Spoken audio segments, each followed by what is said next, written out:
बिस्मिल्लाहिर्रहमानिर्रहीम अस्सलाम वालेकुम। पॉलिटिकल इकोनॉमी का प्रोग्राम दादा पोतो शो लेकर आपकी खिदमत में हाजिर। आपसे मुखातिब आपका मेज़बान वसीम अहमद। और इस प्रोग्राम में हमारी रहनुमाई के लिए दादाजी हमारे साथ मौजूद होते हैं। कैलेंडर पर आज 30 सितंबर साल 2021 और आज जुमेरात का दिन। उसी पाक परवरदिगार के लिए तमाम तारीफें जो तमाम आलमीन का रब है। नबी करीम सल्लल्लाहु अलैहि वसल्लम की ज़ाते अक़दस पर बेशुमार दरूद व सलाम। पॉलिटिकल इकोनॉमी के प्रोग्राम दादा पोतो शो का बाकायदा आगाज हो चुका है। खबरों और अनपढ़ तबसरों के लिए दादाजी को शरीक गुफ्तगू करते हैं। दादाजी अस्सलाम अलैकुम। वालेकुम अस्सलाम। दादाजी क्या हाल है? अल्लाह का बड़ा करम, इनायत नवाज़ें कि वो जिस हाल में रखे हम खुश। बेशक बेशक। स्टॉक मार्केट से आज बात का आगाज करना चाह रहा हूँ। बाकी उसके जो ज़िमनी मौज़ूआत हैं वो आप कवर कर लीजिएगा। मैं एक चीज़ पे बहुत दुखी फिर रहा हूँ। हाँ, दादाजी, पाकिस्तान के स्टॉक मार्केट में ये क्या हो रहा है कि कोई पूछने वाला नहीं है। पूछे क्या हुआ? क्या हुआ? एक शेयर है डिंट, दीन टेक्सटाइल मिल। अच्छा, जून क्लोजिंग के रिजल्ट आ रहे हैं ना। हाँ, अर्निंग 29 रुपए 79 पैसे। अच्छा, इन्वेस्टर को क्या दिया भला? जी, सिफर। ठीक हो गया, आगे चलें। ये भला छोटे भाई बड़े भाई जो थे वो अब्बा जी जो थे वो जो एक्सपोर्ट डेवलपमेंट अथॉरिटी थी वो क्या था आजकल? पेडमिक नहीं जी, यार, वो जो एक्सपोर्ट को प्रमोट करने के लिए सरकारी इदारा बना हुआ है, टिडैप, ट्रेड डेवलपमेंट अथॉरिटी जो है, उसके चेयरमैन थे। बड़े भाईजान जो थे वो पेडमिक के चेयरमैन थे और छोटे भाईजान इस दौर के अंदर एलडीए के चेयरमैन रहे हैं। अभी रिजाइन किया उन्होंने। रिजाइन किया या उनसे, क्योंकि यहाँ पे तो किसी को बाइज्जत निकालने का कोई रवाज ही नहीं है। ठीक है जी, सारे काम उनसे ले लवा के, और जितने भी अलीम खान का प्लाजा फिरदौस मार्केट की नुक्कड़ के ऊपर, ठीक है, और जनाब अल्लाह आपका भला करे जामे शीरी, ऐवान जाम शीनी जो है, शहराए जामे शीनी जो है, जो कि सेंटर पॉइंट से शुरू होके और फिरदौस मार्केट की तरफ जाती है, उसके बिल्कुल नुक्कड़ के ऊपर एक मल्टी स्टोरी बिल्डिंग बन रही थी और उसकी मंजूरी हुई थी। ठीक है, वो मैंने कल देखा, उसके ऊपर 4 मंजिलें वो और बनाना शुरू हो गए। अन्नी पई हुई है ना। जी जी, ते कुत्ते चट्टन ने जी जी, अन्नी पवे ते कुत्ते चट्टन। वो मैं कहा इन्होंने की हो गया। मैं फिर एक पार्टी को फोन किया, उन्होंने कहा जी वो उनको ऊपर मजीद ले जाने की इजाजतें मिलाई, ऊपर से ऊपर ही ना निकल जाए। ठीक है, अब 2-3 शेयर में पढ़ना चाह रहा हूं। जाहिर है कि वो पढ़ी। अब वो जो बिल्डिंग है उसके लिए जितनी स्टोरीज पहले बनी थी उसी के हवाले से पार्किंग स्पेस की इजाज़त मिली होगी, और ये अब उसके ऊपर 4 मंजिलें और खड़ी हो जाएंगी, तो उसके नतीजे में जो है वहाँ पे ट्रैफिक कंजेशन पैदा होगा। जी, अगला share sunrise textile mill. Sunrise, अच्छा, RAYS लिखा हुआ है, मैं ऐसे रेस पर चले। अच्छा, रेज, सनराइज SUTM। पुराने जमाने में सनराइज होती थी। ये मियाँ सली साहब नहीं है?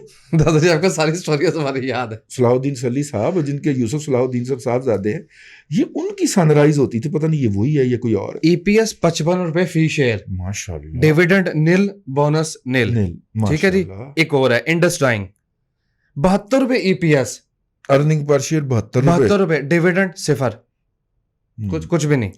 सेठ ने स्टाफ आधा किया, और कोरोना में जब मिलें छोटी मोटी तो बंद हो गई ना, जो चल रही थी उन्होंने बेशबहा कमाया। सैफ टेक्सटाइल मिल, 19 रुपए 95 पैसे, 20 रुपए फी शेयर, अर्निंग डिविडेंड निल। अच्छा, ये तो सैफुल्ला खान जी, वो मिनिस्टर नहीं होते थे जो बैनल सूबाई मिनिस्टर वो सैफुल्ला खान साहब, कलसूम सैफुल्ला के कोहाट टेक्सटाइल मिल EPS, ये भी उन्हीं की जी, ये भी सैफुल्ला फैमिली की। ठीक, कोहाट।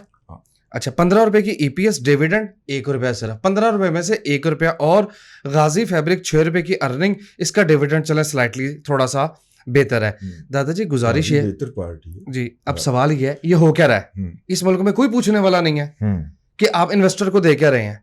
नहीं, कोई निफ्टी ऑल टाइम हाई पे है, नहीं पूछने वाला। उसकी वजह ये है कि पिछले दिनों मैं इस बात पे हैरान हुआ कि mutual fund association of Pakistan की वेबसाइट डाउन है और उसको अप नहीं कर रहे जी।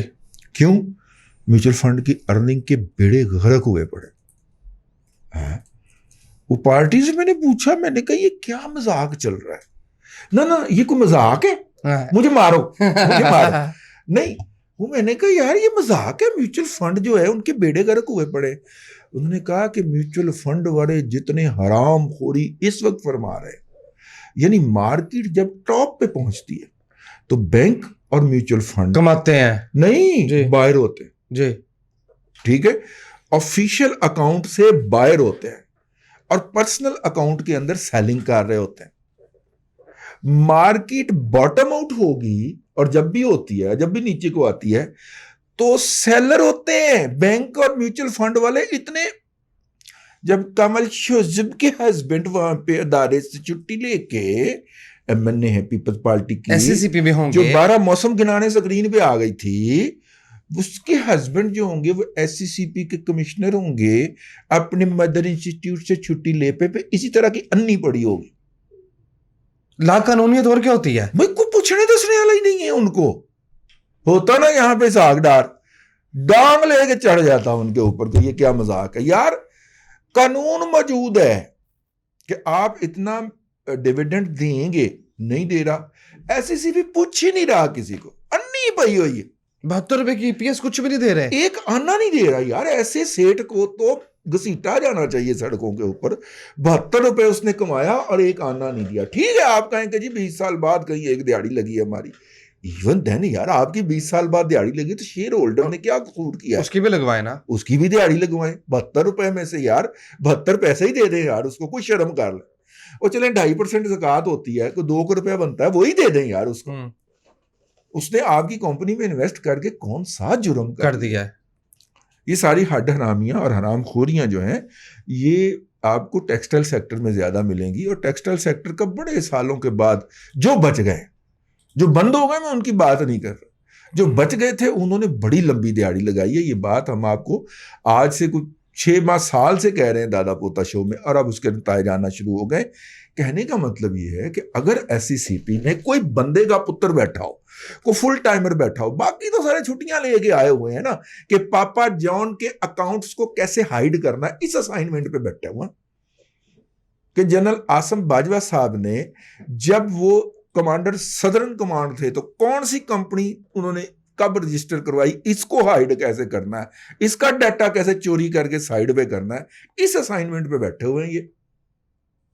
अब मेरा मुंह ना खुलवाएं, ठीक है, लेकिन यार म्यूचुअल फंड ने अन्नी मचाई हुई है यार, दरवाजा बंद कर दिया। मतलब वेबसाइट होती थी, आप उस पर एनालिसिस करते थे यार, कंपैरेटिव एनालिसिस करते थे और फिर किसी को एडवाइस कर देते थे। लेकिन इस वक्त जो जितने बदतरीन, बददियानत और हरामखोर लोग म्यूचुअल फंड्स के ऊपर आके बैठ गए, और खासतौर पे जिन्होंने बैंकों के बिहाफ के ऊपर, और सबसे ज्यादा कहां पे हरामखोरी हो रही है, स्टेट लाइफ की।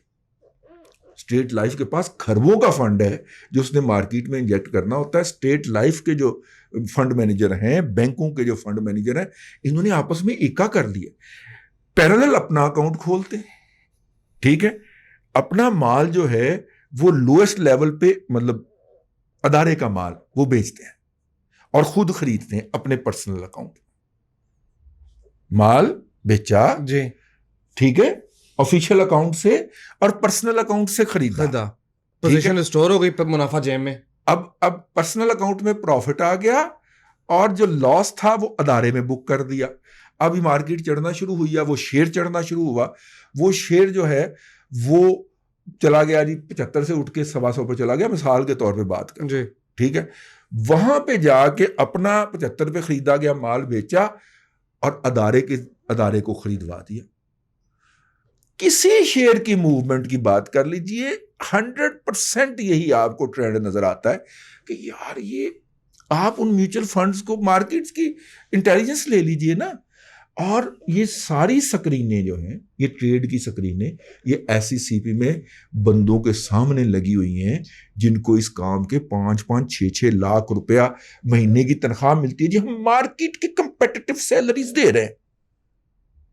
और वो आरामखोर क्या कर रहे हैं, वो ये काम कर रहे हैं, वो मॉनिटरिंग कर ही नहीं रहे, बल्कि चोर और साध जो हैं वो आपस में रले हुए। सरकारी कंपनी का भी यही हाल है। अब ये जो डिक्लाइन आया है, इसमें और भी फैक्टर शामिल होंगे। वो डिक्लाइन करने का मतलब ये था कि एक तो दिहाड़ी हमने पिछली राइज पे लगा ली ना जी, अब हम डिक्लाइन मारेंगे। डिक्लाइन मारेंगे और लोएस्ट लेवल पे जाके म्यूचुअल फंड और बैंक, इन्वेस्टमेंट बैंकिंग या कमर्शियल बैंकों का भी एक पोर्टफोलियो उधर जाना होता है, ये सारे सेलर हो जाएंगे लोएस्ट लेवल पे, और वहां से अपने पर्सनल देख लीजिएगा। ये इसमें यही होगा, मार्केट का ये फॉल बनता ही नहीं है जी। जब हमसाए की दुनिया की तमाम मार्केटें ऊपर जा रही है तो सानू की तमूड़ी लड़ी हुई। अच्छा, आप कहेंगे जी वो अमेरिका की तरफ से आना था, बिल जो मंजूर ठीक है, पेश हुआ है, अब वो बिल जो है वो सिंबॉलिकली तो ठीक है, वरना इस तरह के बिल अप्रूव नहीं होते। ये बात हर एक को पता है। 73 साल की तारीख उठा के देख, कैरी लूगर बिल का कितना वावेला था। मैंने विलअप कर दिया इसके ऊपर। ये बिल जो हैं इस तरह अप्रूव नहीं होते, ये सिर्फ थ्रेटनिंग होती है। उन्होंने प्रपोज किया है कि जी इसकी ऊपर एक कमेटी बनाई जाए, कमेटी जो है वो इन्वेस्टिगेट करे, निशानदेही की कि जाए। जब हम अफगानिस्तान में लड़ रहे थे तो कौन कौन जो थे वो हमारे साथ डबल गेम कर रहे थे। उस रिपोर्ट के आने में कुछ 6 साल लग जाना है, मार्केट आज देख देती, ठीक है। इस बिल के कवर के अंदर होगा क्या जी, आज प्रोग्राम, मेरा ख्याल है कि इसी में मेजर, लेकिन अदर फैक्टर्स भी मैंने सुनने हैं मार्केट के, सुना आपके पास खबरें हैं? मैंने अदर फैक्टर अभी नहीं सुनाने नहीं दादा, थोड़ा सा है, थोड़ा सा हाथियों की लड़ाई हुई है ना। हाथियों की लड़ाई है, इसमें हाथियों की लड़ाई है। और एक हाथी जो है ना, वो जो है वो, मुझे खुशी इस बात की है कि उस हाथी के पास जो अकाउंट थे वो पिटे, और वो किन के अकाउंट थे, बाहर मेरे टेटे टांगे लगे हुए ना, मैं नहीं दस रहा, लेकिन इस फॉल के अंदर हाथियों की लड़ाई हुई है, ठीक है। तो मैं चूंकि अकील भाई आंदा तो मिठे चौल खांदा, वो मिठे चौल मुकन लगे, ठीक है। फिर अकील भाई की खाएगा, अकील भाई अल्लाह लोग हो गए, दाढ़ी शाड़ी रख लिया, नेकी का काम करना शुरू हो गया, तो चंगा उधर ज्यादा वक्त देंगे, मार्केट में अब क्या बचा है उनके लिए, ये यंगस्टर का काम है, हैं? अच्छा, खैर एनी हाउ, अपने मौजू की, मैं क्या बात करने लगा था, बिल इस तरह के थ्रेट होते हैं। हाँ, बिल इस तरह का थ्रेट होता है। और अब अंदर खाने पाकिस्तान के अंदर इमरान, मैं बात कह रहा हूं दोबारा नहीं बताऊंगा, गौर से सुन रही हैं, पाकिस्तान के अंदर इमरान खान को मुसल्लत करने वालों के साथ मुज़ाकरात होंगे कि पाजी हम होते हैं डेमोक्रेट, हम रिपब्लिकन नहीं। ये बात आप तारीख तो जानते हैं ना कि पाकिस्तान ने जितनी भी लड़ाइयां लड़ी हैं इस खित्ते के अंदर, वो रिपब्लिकन के दौर में लड़ी, ठीक है, ठीक है। जितनी दफा भी हमें डॉलरों की नौकरी मिली है वो रिपब्लिकन के दौर में मिली है, ठीक है। हमारी सारी प्लानिंग ये थी कि ट्रंप साहब दोबारा जीत जाएंगे और हम इस मुल्क में से जमहूरियत का एक दफा टंटा निकाल देंगे, ठीक है। वो फायर हो गया मिस। हमारा सफीर जो अमेरिका के, मैंने वीलॉग कर दिया उसमें, सुनिएगा डिटेल में, हमारा सफीर जो अमेरिका में था यार, वो ट्रंप की कैंपेन चलाता फिर रहा था जी, और इंटरव्यू देता फिर रहा था कि पाकिस्तान के मफाद के लिए जरूरी है कि ट्रंप जीते, वो हार गया, वो हार गया। वो गया हार। अब आ गए डेमोक्रेट्स आपको पता है जब आते हैं तो वो इस मुल्क के अंदर जमहूरियत पे इसरार करते हैं, हमारे अंदर नहीं, दुनिया भर के अंदर जहां पे उनका इन्फ्लुएंस है वो जमहूरियतों को प्रमोट करते हैं। ये जो फोन ना करना है ना इसका जियो बाइडेन, अच्छा, हाइब्रिड रजीम की वजह से, वो इस वजह से है, ठीक है, कि वो इस सेटअप को डेमोक्रेटिक नहीं समझते। तो जब वो इस सेटअप को डेमोक्रेटिक नहीं समझते तो वो कहेंगे भैन अगर रायत चाहिए तो डेमोक्रेसी लेके आओ, जी, ठीक है। नेगोशिएशन होंगे, बिल हम अप्रूव नहीं होने देते, दबवा लेते हैं, आपकी भी लॉबिंग करें, हम भी अंदर से कोई आपको सपोर्ट करेंगे, लेकिन जरा जमहूरियत का तो डोल डालो ना। ते हुण पता चला कि बाबा नवाज शरीफ जिहड़ा है वो लाल पीला क्यों होंदा है, उन्हें पता चल गया कि कमजोर हो गया, काबू आ गए नहीं उधर। ये सर के लिए तो बैड न्यूज है, ये तो सर के लिए बैड न्यूज है, कहना नहीं है, अरे पांडे चुकने पड़ेंगे। वो आपने शेर वाला लतीफा सुना हुआ? कौन सा वाला? वो जो बंदर जो था वो शेर को आगे गालियां बकता था, सुनाने वाला नहीं है लेकिन इशारा ही काफी है। वो एक बंदर था ना, वो शेर को गालियां निकालता था, तो वो शेरनी को फिर जोश आया तो वो उसके पीछे भागी, तो फिर एक ऐसा दरख्त था तो वो फिर, हाँ ठीक है, समझ गया। अब कोई इस दरख्त में गया फंस और मियां नवाज शरीफ साहब को आ गया नजर कि लो जी अब हमारी बारी आ गई, शिकंजे में आ गई जान।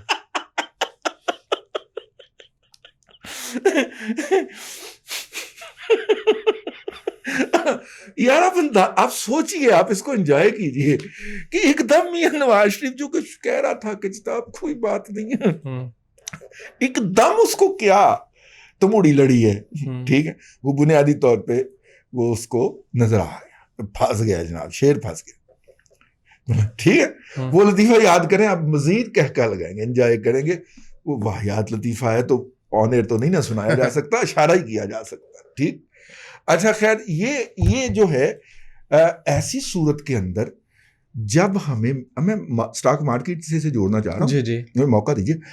जब अमेरिका बादर कहेगा कि अच्छा जवान कोई गल नहीं यार, गलतियां हो जानियां ने, तो मार्केट उछल के छत नूं तो वजेगी, बिल्कुल लगेगी ना, बिल्कुल लगेगी। तो उससे पहले मार्केट के अंदर स्पेस बनाई जा रही है। दादाजी उसके नीचे जाने की कोई वजह नहीं थी, टेक्निकली नहीं वजह थी यार। मैंने आपको कहा ना कि हम साए से लेके अमेरिका तक ये मार्केट के नीचे जाने के दिन ही नहीं थे। जहां पे टेक्सटाइल जैसे घामड़ किस्म के शेयर जो हैं वो 72 रुपए 720% प्रॉफिट कमा रहे हो, वहां पे मार्केट नीचे जानी बनती है। और जून क्लोजिंग सबसे बड़ा इवेंट होता है स्टॉक मार्केट का, सबसे बड़े इवेंट पे मार्केट नीचे क्यों भाई, क्यों?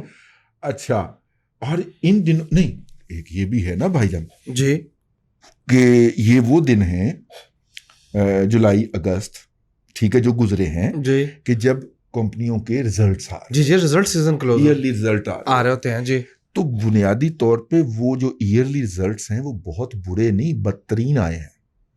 कंपनियों ने कमाया है, शेयर होल्डर को कुछ नहीं दिया, तो मार्केट के नीचे जाने के भी फैक्टर अपनी जगह पे मौजूद है, ठीक है, प्लस एक्स भी हो रहे हैं शेयर, ठीक है ना, तो वो दे ही कुछ नहीं रहे, तो मार्केट के नीचे जाने के। लेकिन उसके साथ ये फैक्टर भी ऐड करें कि ये जो चोर बैठे हुए हैं, ये जो चक्के बैठे हुए हैं, जिन्होंने लोअर लेवल पे जाके अपना अदारा जाती माल बेचना है और पर्सनल अकाउंट के अंदर बुक कर रहा है, इन चोर चक्कों की वजह से भी मार्केट नीचे ले जाई जा रही है, और चोर और कुत्ते रले हुए हैं। तो अब आपको डायरेक्शन का पता चल गया, अब आप तैयारी पकड़ें और लोअर लेवल पे खरीदें, ठीक है जी जी। इस पे शायर ने कहा है, समझ कर लो मत कि ना, लेकिन हम आपको सूरत हाल बता के जा रहे हैं। इन्होंने लेके मतलब, और मेरा ख्याल है कि 1500-2000 पॉइंट निकाल के फिर एकदम उधर से जो बाइडेन भाई ने कहना कोई गल नहीं जवान हो जाता है, तो फिर जनाब यूं जाना, फिर पकड़ा ही नहीं देना कुछ, कैलकुलेशन मारे हैं, इसके ग्रुप में भी चले जाए कोई हर्ज नहीं है, कैलकुलेशन मारे और पोजीशनें लें, शेयर्स की इंडिविजुअल पोजीशन। तो मैं तो इंडेक्स की बात कर रहा हूं ना। वैसे बाय द वे पाकिस्तान का जो इंडेक्स है ना, KSE 100 हो गया या KSE 30 हो गया, वो ट्रू इंडिकेटर नहीं है मार्केट का, मार्केट का ट्रू इंडिकेटर नहीं है। कई लोग इसे मार्केट, स्टॉक मार्केट को इकोनॉमी का इंडिकेटर कहते हैं, वो तो है ही डिसेप्शन ना, वो तो है ही धोखा, लेकिन इंडेक्स इवन ट्रू इंडिकेटर नहीं है, ठीक है जी। दादाजी मैं इतना हैरान भी हूँ और खुश भी हूँ। मिसाल के तौर पे एक शेयर है, मैं नाम नहीं ले रहा, वो 5.84 के मल्टीपल पे ट्रेड हो रहा है, जबकि पाकिस्तान की स्टॉक मार्केट 8.5 के मल्टीपल पे ट्रेड होती है। यहाँ तक कोई खबर नहीं है। खबर यह है कि ये सालाना 16 रुपए देता था शेयर होल्डर को, इस साल 20 रुपए, फर्स्ट टाइम इसने अपना रिकॉर्ड तोड़ दिया। MCB बैंक नाम ले लें अपने मियां मंशा साहब, ठीक, उसकी अर्निंग बढ़ी है दादाजी, उसकी अर्निंग बढ़ गई है, डिविडेंड भी बढ़ गया, लेकिन धक्के वो खा रहा है 150 के ऊपर, ये कोरोना के लेवल पे फिर रहा है। यानी 20 रुपए का शेयर यार, जो साल का 20 रुपए आपको प्रॉफिट देता हो, और उसकी वैल्यू जो है, यानी एंग्रो कॉर्पोरेशन कितना देता है साल का? 30 रुपए, और वो 300 पे फिर जी 275 पे आजकल ये मंदी के बाद आ गया था, ठीक है, वरना 300 पे एवरेज रहता है वो, एट एन एवरेज 300 275 पे अगर वो आ गया है, तो फिर इसका 150 में तो होना जस्टिफाई बनता है ना। मतलब जो हमने अल्लाह को जान देनी है, सच बोलना चाहिए, फिर तो ये 150 पे, मतलब स्टॉक मार्केट के अंदर सारे शेयर्स अट्रैक्टिव हैं इस वक्त। हाँ, अंडर वैल्यू फिर रहे हैं, शेयर की, इंडिविजुअल शेयर की कैलकुलेशन लगाएं, स्टडी लगाएं, ठीक है, और उसमें कूद जाएं। क्यों? वो चोर ही क्यों मार्केट एंजॉय करें यार? हम क्यों ना करें? मैं तो इस बात का हामी हूँ, कोई थोड़े बहुत और कोई पैसे बचे हुए पड़े हैं तो वो इधर झोंक दे, ठीक है। सोना किस पे गया? 114, हाँ जी, सोने की कीमत ज़रा बढ़ गया। अरे टाइम प्रोग्राम का ख़त्म हो गया, जब प्रोग्राम ख़त्म हो जाएगा तो मैं आपको ऑफियर सर अनवर परवेज़ के शेयर्स की साइंस भी समझाऊँगा। हाँ, वो भी आपको नहीं, बताऊँगा कि सर ने तो प्रॉफिट निकाल के ले जाना होता तो है बाहर। देगा तो लेके जाएगा ना। उन्हें भी नहीं देता, नहीं, नहीं दादाजी उसके भी बढ़ गए। उसने भी बढ़ा राज्य के डिविडेंड दिए, यस, यस, यस। उसने भी राज्य के डिविडेंड दिया है, लेकिन शेयर उसका गड़ाउम। उसने भी अपने हाई तोड़ा है, वो अर्निंग्स हाई टूट रहे हैं। लेकिन मार्केट नीचे की तरफ है, ये अजीब साइंस है वैसे, समझ क्योंकि नहीं आया। हाथियों की लड़ाई हो रही है। हाँ, ये जरा बताइए। बस हम तो माल डालते रहे कि अकील भाई आंदा तो मिठे चौल खांदा। वकील भाई की देगी खत्म। अकील भाई ने आकर मैं कहा देख ते पाक पतन जानी। उसकी देख एक बंदा चुप के भाग पता ले गया। ठीक है, अकील भाई दी देग ही लुटी गई यार। वर्ल्ड अप कीजिए। अल्लाह आपको आसानियां अता करे, थोड़े को बहुता समझे, सिंबलाइज करे इसको, थोड़े को बहुता समझे, खात को तार समझे। अल्लाह आपको आसानियां अता करे और आसानियां खल्के खुदा में तकसीम करने की तौफीक अता। आमीन। दादाजी बेहद शुक्रिया। नाज़रीन करम, पॉलिटिकल इकोनॉमी का प्रोग्राम दादा पोतो शो आप देख रहे थे। ये था आज का दादा पोतो शो। मैं उम्मीद करता हूँ कि आज का प्रोग्राम आपको पसंद आया होगा। अपने मेज़बान वसीम अहमद को दादाजी के साथ इजाज़त दीजिए। इंशाअल्लाह अज़ीज़ आपसे मुलाकात होगी कल तक के लिए अल्लाह हाफिज़।